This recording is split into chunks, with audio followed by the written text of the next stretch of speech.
मार्का हक और जश्न आज़ादी के हवाले से जमात इस्लामी यूथ विंग मेलसी के ज़ेर एहतमाम जीवे पाकिस्तान मोटरसाइकिल रैली निकाली गई, जिसमें शहरियों की बड़ी तादाद ने शिरकत की। शुरा ने हाथों में कौमी परचम उठा रखे थे। रैली में शुरा ने पाकिस्तान जिंदाबाद और पाक फौज जिंदाबाद के नारे लगाए।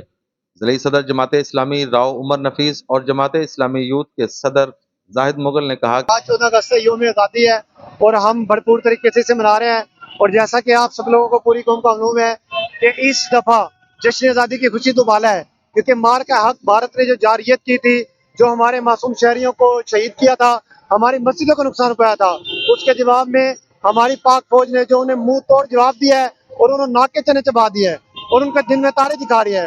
तो इस मार्के के बाद पाकिस्तानी अवाम की खुशी तो बाला हो गई है और इसका इजहार आज पाकिस्तानी कौम और इसी तरह मकामी लेवल पे मैच के अवाम जमात इस्लामी के प्लेटफॉर्म से आज रोड पर निकल कर रहे हैं। बिस्मिल्लाहिर्रहमानिर्रहीम। आज जश्न आज़ादी के मौका पर जमात इस्लामी यूथ की तरफ से जो रैली निकाली गई है, हम इसमें तमाम दोस्तों को खुशामदीद कहते हैं और पाकिस्तान इंशाल्लाह कायम व दायम रहेगा और हम इसके लिए अपनी भरपूर कोशिशें करते रहेंगे और अपने पाकिस्तान के दुश्मनों को ये बता देना चाहते हैं कि पाकिस्तान ये कलमे की बुनियाद पर बनने वाली रियासत है, जिसे किसी किस्म में कोई भी नहीं मिटा सकेगा। बिस्मिल्लाहिर्रहमानिर्रहीम। आज 14 अगस्त हमारा यौम आज़ादी है और ये जमात इस्लामी यूथ भरपूर तरीके से मना रही है। पाकिस्तान हमारे अरमानों की सरजमीन है, ये पूरे उम्मत मुसलमा के अरमानों की सरजमीन है।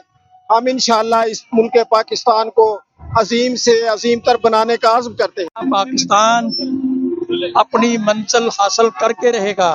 पाकिस्तान की मंजिल इस्लामी इनकलाब है। कि बुनियानुल मरसूस की कामयाबी की वजह से पाकिस्तानियों का जज्बा जश्न आज़ादी के मौका पर दोगुना हो चुका है। हम इस 14 अगस्त पर पाकिस्तान को अजीम से अजीम तर बनाने का अज़म करते हैं।